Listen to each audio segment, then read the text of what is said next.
Hello. Happy Father's Day.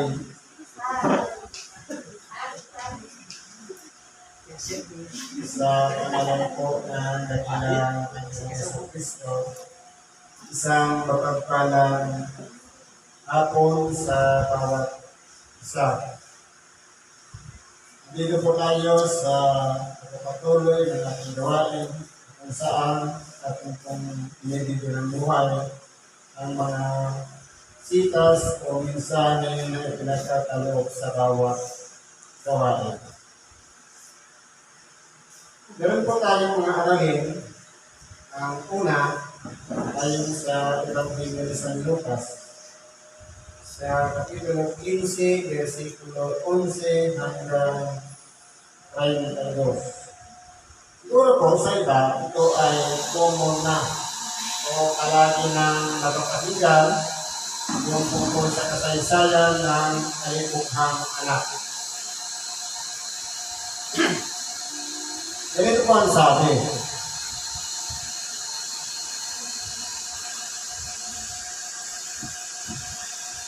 At sinabi niya, may isang tao na may dalawang anak na lalaki.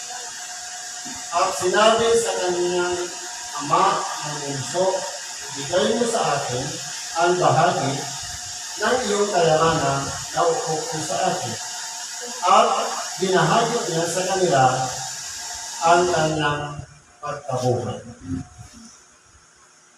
Ngayon po, dito sa umpisa pa lang ng sitas,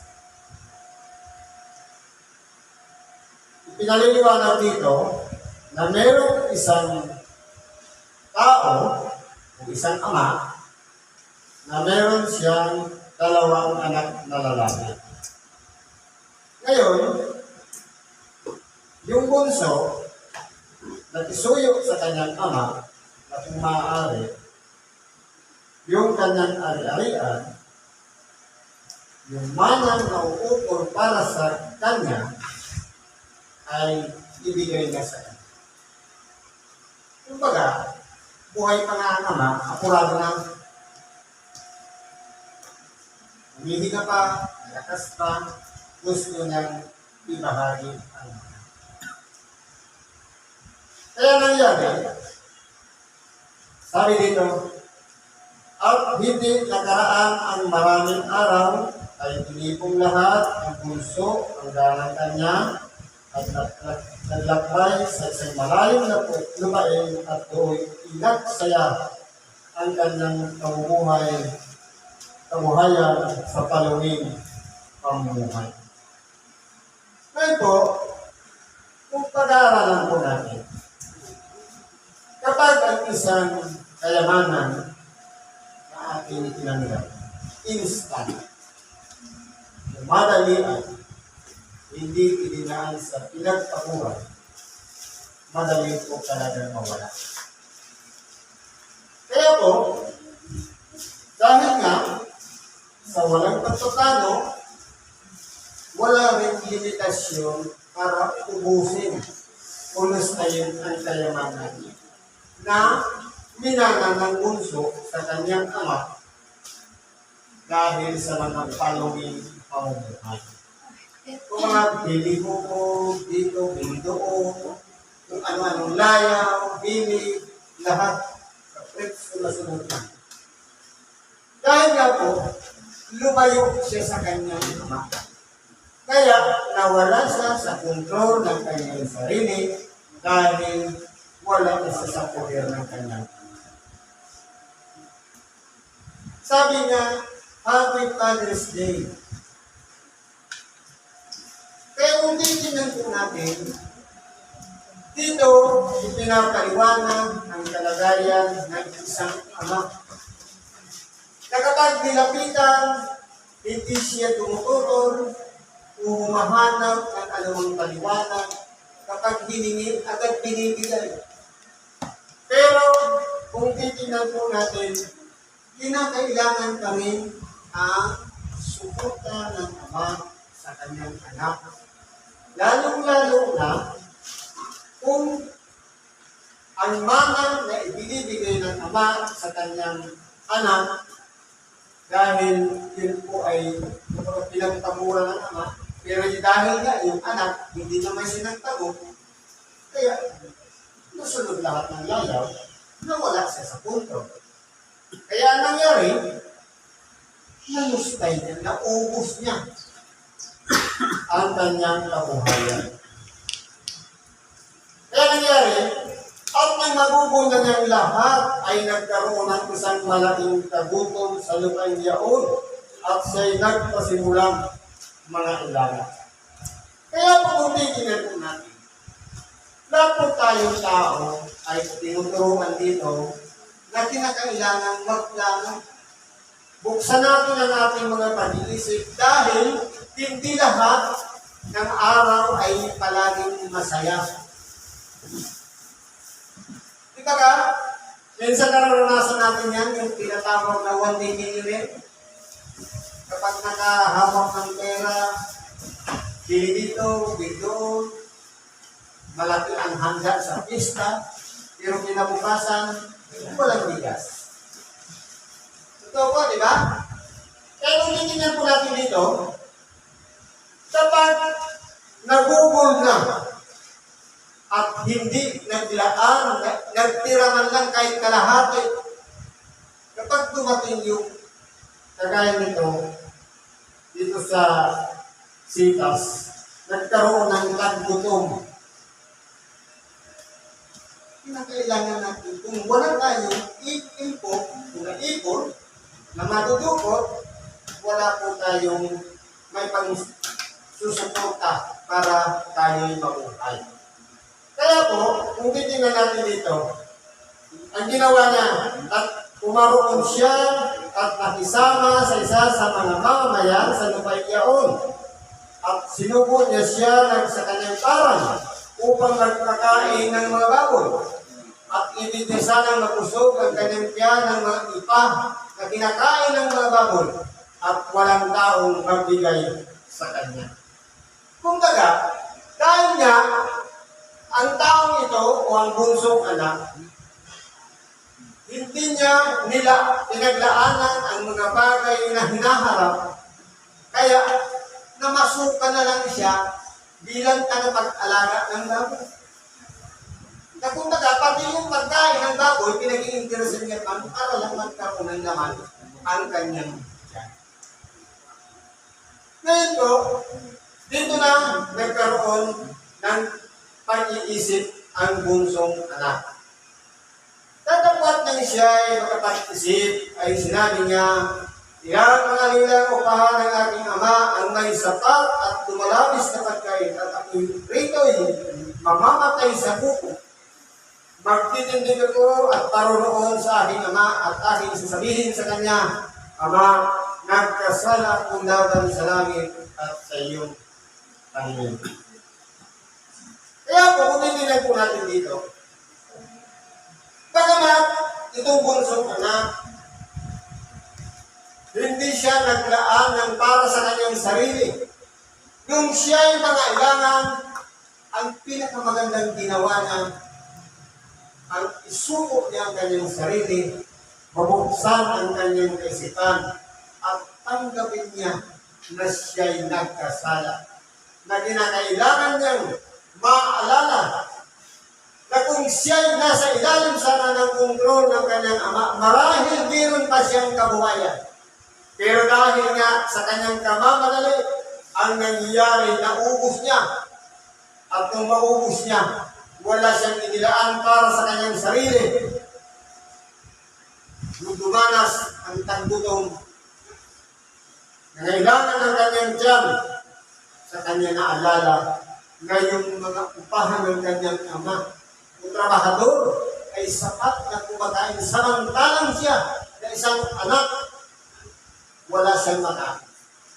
Kaya kung titignan po natin dito, ang isang bagay na ginawa ng kabutihan ng anak, walang iba ang magdesisyon na sa kabila ng kanyang ginawa, na maubos siya ang kabuhayan at pinagkatiwala sa kanya ng kanyang ama, ay kinakailangan niyang bumalik sa kanyang ama na kanyang pinanggalingan upang humingi ng tawad dahil nagkasala siya sa kanyang ama.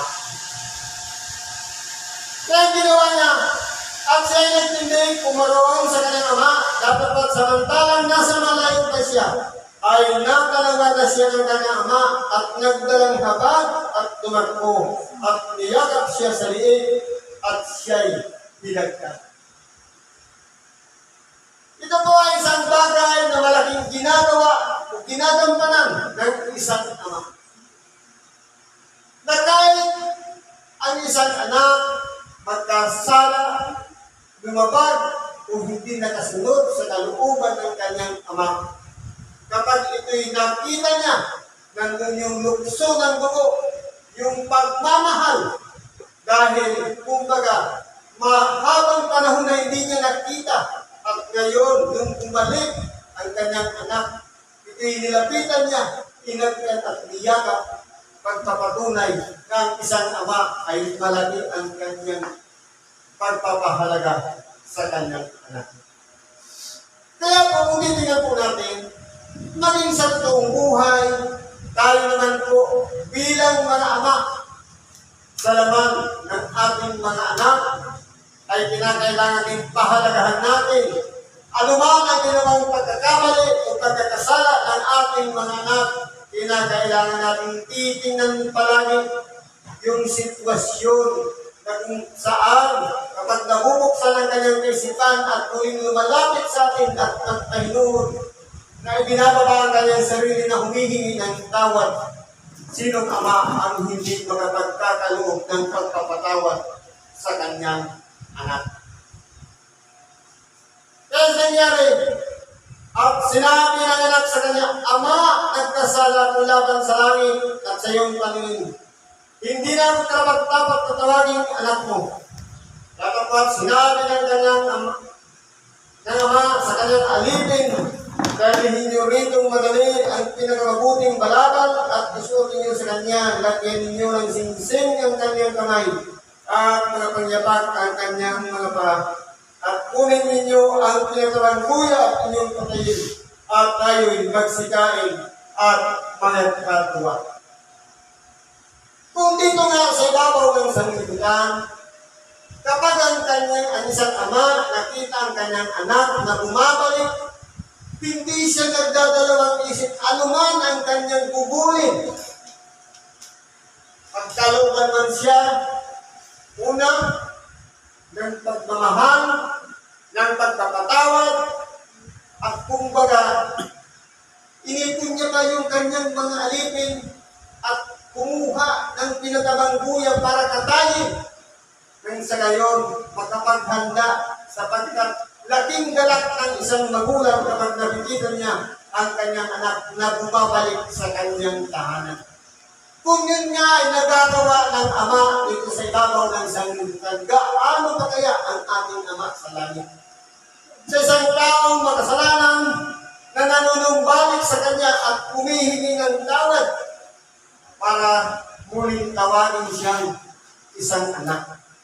Pero ang sabi ng anak, hindi na ako dapat tawagin pang anak. Dahil nga sa malaking kasalanan na kanyang ginawa, kaya inilalayo niya ang kanyang sarili na naiilang na siyang tawagin pang anak. Dahil nga, nakuha niya lang yung sarili kanya, namana, nauubos niya na ano pang aasahan niya. Walang iba na lang ang pagpapahalaga ng anak. Kaya kung nilinan po natin dito, tayo po yung mga taong ito, nakatulad din ng isang bunsong anak na pinagkalooban tayo ng buhay, pinagkalooban tayo ng kasaganaan, mabuting kalusugan, pero saan natin ginugugol? Sa mga alak, sa bisyo, sa sugal, at kung ano-ano pa man ipinapasok natin sa ating mga katawan. Na tayo rin ang dumaranas ng kapigapian at problema ng mga karamdaman dahil din sa ating kapabayaan. Kaya kung nandiyan ang pagkalinga ng Diyos sa bawat isa sa atin, natuturuan tayo ng tamang pamamaraan para mabuhay dito sa ibabaw ng sarili. Kung mayroong tagapayo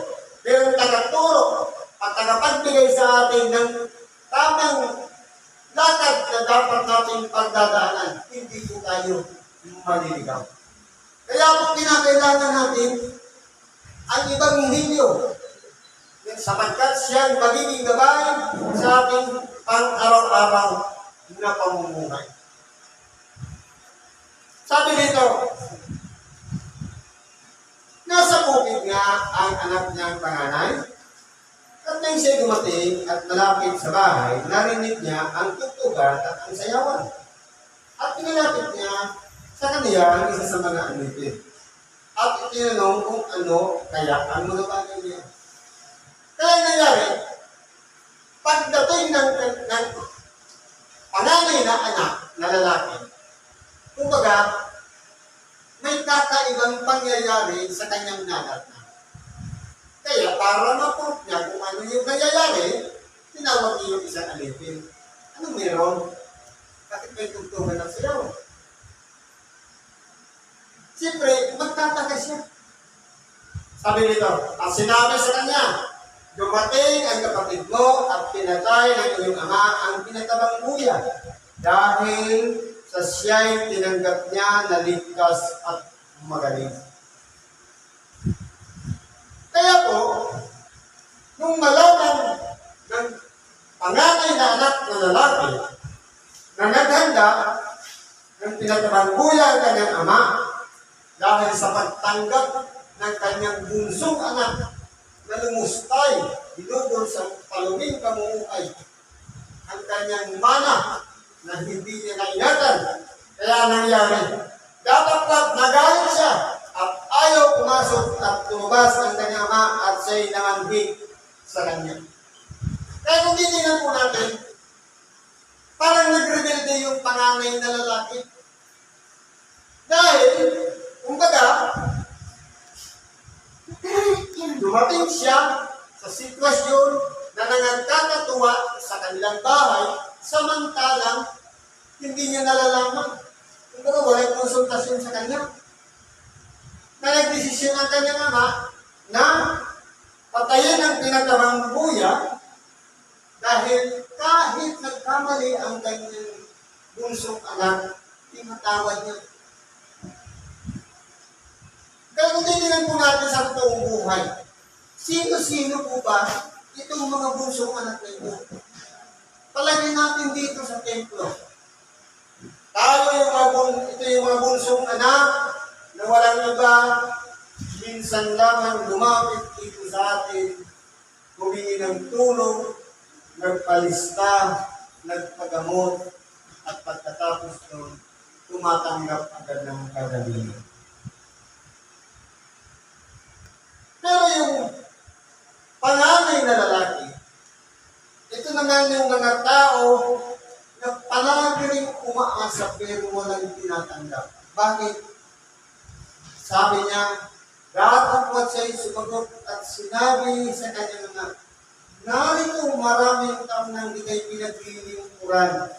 At kailan may hindi ako sumuway sa iyong utos, dahil may hindi mo ako binigyan kailan man ang isang maliit na kambing upang ipagkakula ko sa aking mga kaibigan. Nagkaroon ba ito ng hinanakit? Minsan po, tayo rin yun.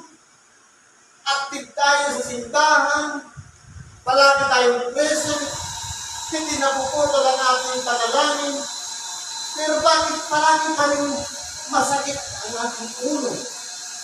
Meron pa rin tayong karamdaman. Samantalang yung minsan lamang pumunta dito, 1-2 beses na bumalik, magaling na sila, pero tayo, minsan palagi pa rin may nasakit sa katawan. Hindi ba kami minsan naghihinakit din tayo? Active naman tayo sa pananalangin. Active naman tayo sa pagdalo o pagdalo sa mga gawain, pero bakit? Minsan, palagi pa rin masakit ang tiyan ko, palagi pa rin masakit ang ulo. Aktibo naman ako.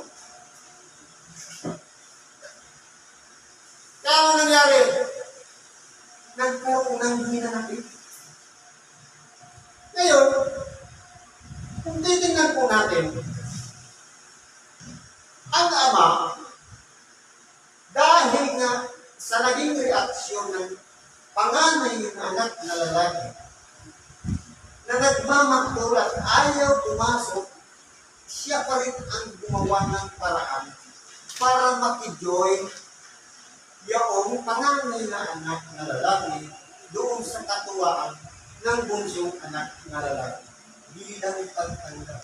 Dahil ang gusto ng mga i-unite silang magkapatid. Nang sa ganon, makita ang pantay na pagpapakita ng pagpapahalaga ng ama sa bunsong anak na lalaki na umubos ng kanyang kayamanan, na kanyang binana sa kanyang ama, at ganoon din doon sa nagmamaktol ng panganay na anak na lalaki na nagdaramdam.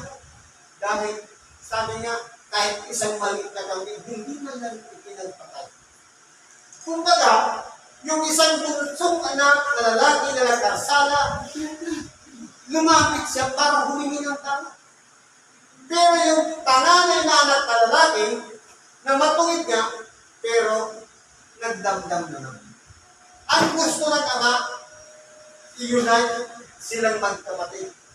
Magpanagpo sila doon sa katuwa ngayon, sa kasiyahan ngayon, na walang samaan ng loob, o hinanapit man, kung anong bagay. Kaya ano nangyari? Sa ginawa ng panganay na lalaki, na anak na lalaki, sabi niya, dapat nang dumating itong anak mong umubos ng iyong pagkabuhay sa mga patutot at ay ipinagpatay mo siya ng pinatabang buya. Kung baga nagkaroon siya ng komparasyon na kahit siya na palaging kasama ng kanyang ama, kahit maliit na kambing wala. Samantalang yung kanyang kapatid o bunsong anak na lalaki na nawala ng matagal nung bumalik, pinatabang buya ang ibinigay. Pinaghanda pa. May tugtugan na, may sayawan pa.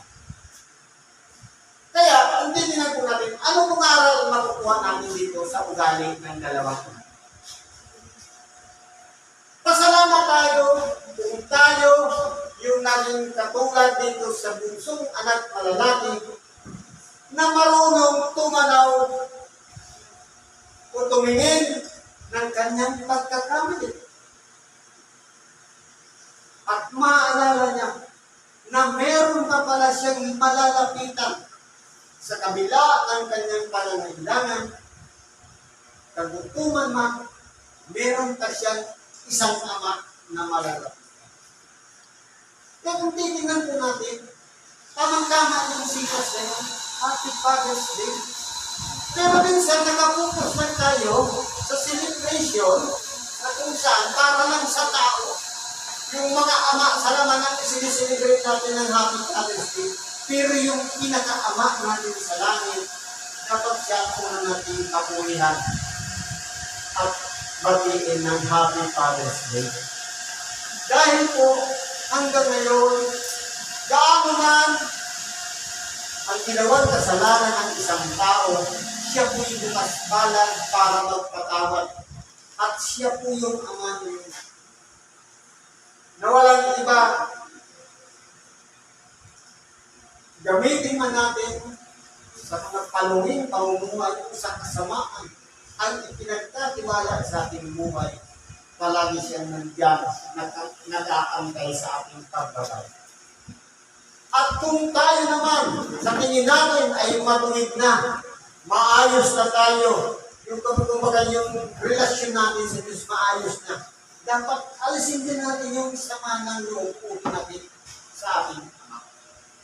Dahil po, meron din tayong tatanggaping reward. Sabi nga dito, sinabi nga, anak, ikaw ay palagi na sa akin at iyo ang lahat ng akin. Totoo. Kaya kung tayo palaging aktibo sa pagdakong ang templo, huwag natin iisipin, wala tayong matatanggap. Dahil may tamang panahon kung paano natin tatanggapin yung reward sa pagkabuhay na mag-ulit sa nawalatay.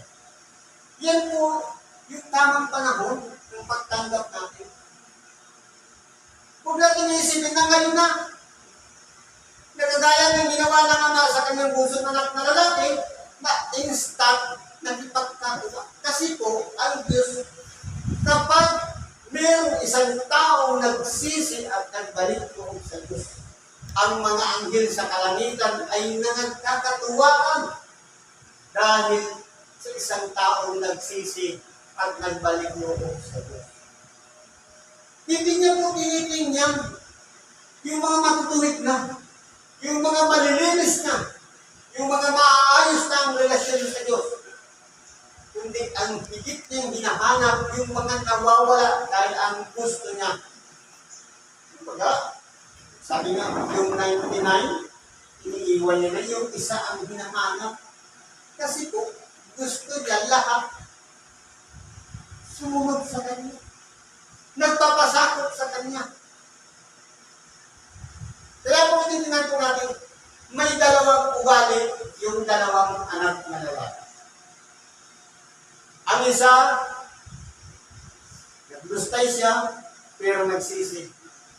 Ang isa naman, matuwid na nga siya, pero nagdamdam pa siya. Saan kaya tayo doon? Doon sa isang taong makasalanan na handang magsisi at magbalik loob sa Diyos, o doon sa isang tao na tingin natin sa ating sarili matuwid na pero nagkaramdam tayo sa Diyos. Kaya mas mabuti pang isipin na lang natin na katulad tayo ng isang kalibutan na kung saan palagi natin ilalagay sa ating sarili na katulad tayo ng isang taong napahiwalay sa Diyos, nagkasala, na humihingi ng tawad. Dahil po doon nakapupos ang Diyos sa mga taong nagsisisi at hindi doon sa mga matutuloy. Pero po, pantay po magbigay ng pakikitulong ang Diyos sa matuwid at ganoon din kung sa makasalanan. Nasa atin yung pagpapasya. Tayo po kasi ang gagawin. Kung ang gagawin natin, katulad ng panganay na lalaki, ang kanyang anak, na alam niya na secure na ang kanyang buhay, okay na siya, pero nagdaramdam naman sa Diyos, makasama lang tayo. Pero kung katulad tayo sa isang bunsong anak na lalaki, na, kumbaga, hindi natin na-control ang ating sarili.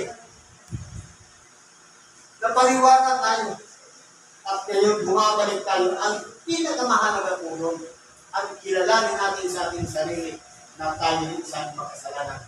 At ang magpagpapasya, yung pagdidesisyon na magbalik doon sa Diyos, ito po yung pinakamagandang bagay na ginawa natin sa harapan ng Diyos. Ang isuko natin ang ating mga sarili.